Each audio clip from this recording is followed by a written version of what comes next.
Hello friends, welcome to my YouTube channel Hatim Ali's Life. বন্ধুসকল আজি মই পুনৰ আপোনালোকৰ মাজত উপস্থিত হলোহি। তো আজি মোৰ আলোচ্য বিষয় হ'ব বেঙেনা খেতি। তো বেঙেনা বুলি ক'লে তো আপোনালোকে নিশ্চয় গমে পায়। তো অতদিনে আপোনালোকক বহুত ভিডিঅ' আপোনালোকলৈ পঠিয়াইছোঁ। তো হওক সিদিনাখন আপোনালোকক আৰু ভিডিঅ' দিছিলোঁ এই বেঙেনা খেতি লৈ। তো আজিৰ ভিডিঅ' অকণমান ব্যতিক্ৰমী ধৰণৰ ভিডিঅ'। তো আজি মই আলোচনা কৰিম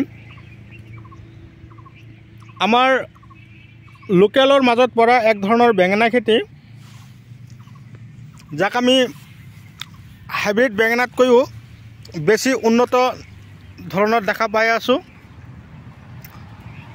তো কথা হ'ল এই বেঙেনা খেতি কৰিবলৈ হ'লে কি পন্থা আমি হাতত ল'ব লাগিব, আটাইতকৈ বেছি ফলন পাবৰ কাৰণে আমি কি পদ্ধতি অৱলম্বন কৰিব লাগিব। আমি কেৱল জৈৱিক আৰু ৰাসায়নিক দুই ধৰণে খেতি কৰা দেখা পোৱা যায়।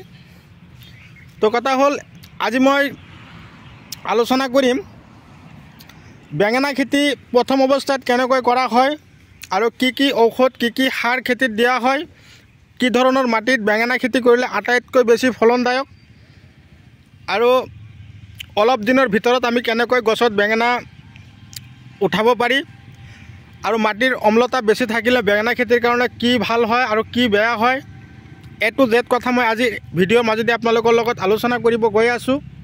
কথা হ'ল আপোনালোকে যদি মোৰ চেনেলৰ এতিয়াও নতুন ভিউৱাৰ্ছ হিচাপে আছে তেনেহ'লে মোৰ চেনেলখন ছাবস্ক্ৰাইব কৰি দিব, কাষত থকা বেল ঘণ্টিটো লাহেকৈ বজাই দিব, যাতে এনেকুৱা ধৰণৰ উন্নত ধৰণৰ ভিডিঅ' ন'টিফিকেশ্যন আপোনালোকৰ মোবাইলত গৈ পায়। তো দেৰি নকৰি মই আলোচনা কৰিবলৈ যাম।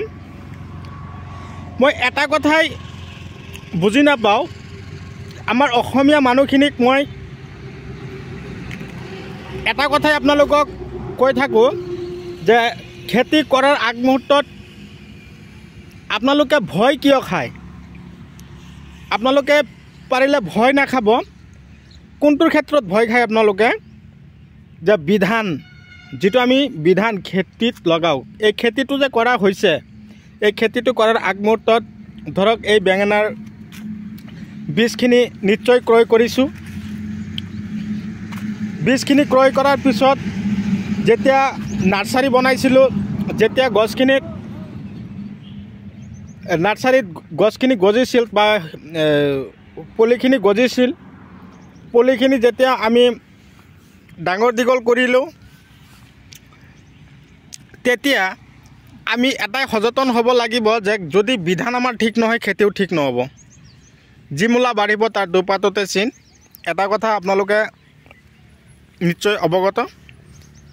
তো কথা হ'ল এই খেতি কৰিবলৈ হ'লে ওখ এঢলীয়া মাটি হ'লে আটাইতকৈ বেছি ভাল। তো বেঙেনা দুটা ছিজনত কৰিব পৰা যায়, এটা হ'ল যোৱাকালি আৰু এটা হ'ল বৰ্ষাকালি। দুই ধৰণৰ সময়ত আমি বেঙেনা খেতি কৰোঁ। বৰ্ষাকালৰ কাৰণে মেটেল চিড যিটো আছে সেইটো ভাল। মই আপোনালোকক যি ধৰণৰ বেঙেনাৰ খেতি দেখুৱাই আছোঁ এইটো হ'ল গ্ৰী চিডৰ বেঙেনা, দেখাত বটলৰ নিচিনা, লোকেল বেঙেনাৰ নিচিনাই, কিন্তু হাইব্ৰিড। যদি কৰিম বুলি ভাবিছে তেনেহ'লে আপোনালোকে মোক যোগাযোগ কৰিব, মই আপোনালোকক বিধানৰ যোগান ধৰিম।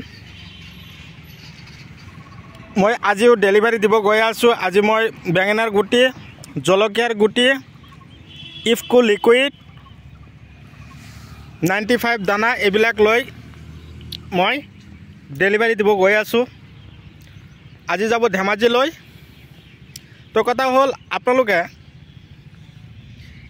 এই ওখ এঢলীয়া মাটিত বিঘাই প্ৰতি 1 বস্তা চুপাৰ দিব, 10 কিলো পটাছ দিব, পাৰিলে 10 কিলো DAP সাৰ খেতিত সিঁচি কিনে আপোনালোকে এই বেঙেনাৰ গছৰ পুলিখিনি আপোনালোকে লগাবৰ কাৰণে প্ৰস্তুতি ল'ব।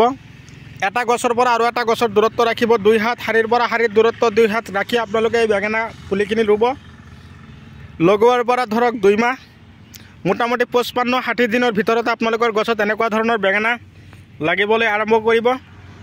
1 বিঘা মাটিৰ পৰা অন্তত 7 পৰা 8 কুইণ্টেল বেঙেনা আপোনালোকে উঠাই কিনে বজাৰত বিক্ৰী কৰিব পাৰিব। এতিয়া বজাৰ কেনেকুৱা আছে মই নিশ্চয় নাজানো, তো আপোনালোকে কমেণ্ট কৰি জনাব আপোনালোকৰ ফালে বেঙেনা কেনেকুৱা।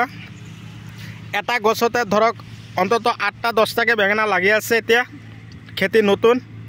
আৰু এটা কথা হ'ল বেঙেনাৰ গছখিনি যেতিয়া এনেকুৱা ধৰণৰ হৈ যাব তেতিয়া আপোনালোকে গছৰ পাতখিনি, বুঢ়া পাতখিনি, তলত থকা পাতখিনি আপোনালোকে কি কৰিব লাগিব, ভাঙি দিব লাগিব।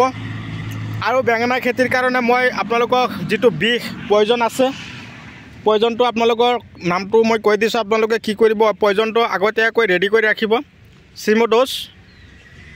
চিমোডিছ এইটো ঔষধ আপোনালোকে কি কৰিব,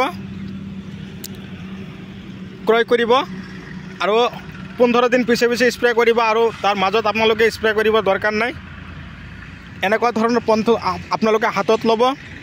আৰু দানা 95, 98, তাৰপিছত স্পাৰ্কাৰ জিয়াৰ একেবাৰে কম দামী দানাৰ ভিতৰত স্পাৰ্কাৰ জিয়াৰ যিটো দানা আছে এইটো আপোনালোকে মাৰিব। বাল্টিনত থাকে 10 কিলো। দামটো আপোনালোকক মই কণ্টেক্টত কৈ দিম বাৰু। তো কথা হ'ল আপোনালোকে এই পন্থা অৱলম্বন কৰি খেতি কৰক, সফল হওক তাৰে কামনা কৰোঁ। উদ্দেশ্য এটাই বন্ধুসকল, আমাৰ অসমীয়া মানুহখিনি যাতে আমি অযথা সময় নষ্ট নকৰি আমি যাতে এনেকুৱা ধৰণৰ খেতি বাতিত মনোযোগী হওঁ, খেতি বাতিত লাগি থাকোঁ, তাৰে কামনাৰে আজিৰ এই ভিডিঅ' মই এইখিনিতে অন্ত পেলাইছোঁ। পৰৱৰ্তী ভিডিঅ'ত মই আপোনালোকক পুনৰাই লগ পাম। ধন্যবাদ।